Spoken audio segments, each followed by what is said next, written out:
詩篇55篇第13節，不料是你，你原與我平等，是我的同伴，是我知己的朋友。喺我哋嘅生活裏邊，有陣時我哋有啲事情呢係預料唔到嘅，尤其是喺呢個嘅人際嘅關係。大衛喺呢節經文就係講出呢一種咁嘅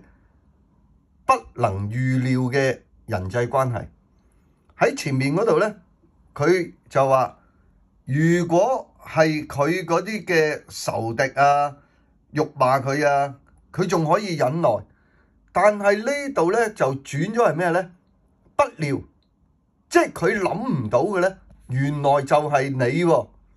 而呢個你字呢，就係同佢有好親密嘅關係。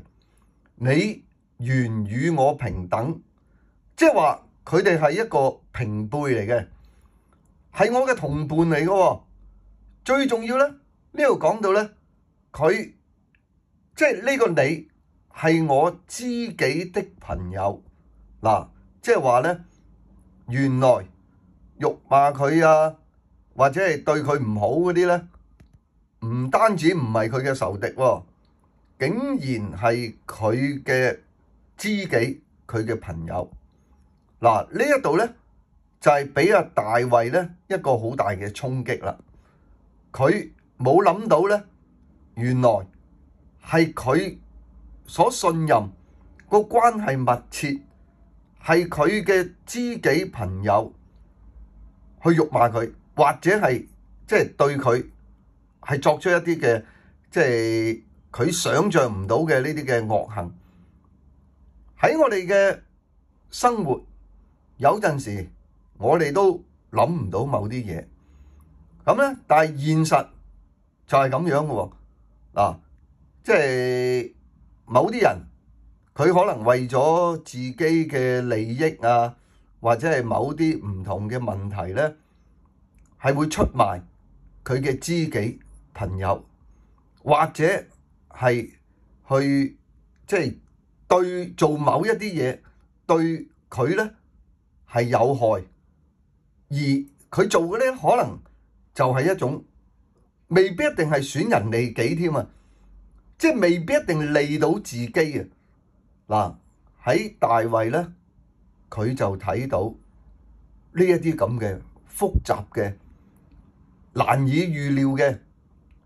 人際關係，所以咧我哋亦都要睇到，當人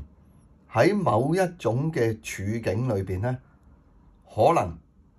嗰種嘅朋友、嗰種知己個關係都冇咗嘅喎。尤其是咧，即係依家我哋嘅社會太複雜，人亦都係好複雜。但係我哋感謝神，喺聖經裏邊咧，耶穌基督佢為我哋犧牲，佢為我哋捨命，所以咧，人為朋友捨命，沒有比這更大的。親愛嘅天父，主啊，我哋睇到人性嘅醜惡，有陣時即使係知己朋友，都會係出賣自己、辱罵自己。但係感謝主，耶穌就係我哋嘅知心友。祈禱奉主名求，阿門。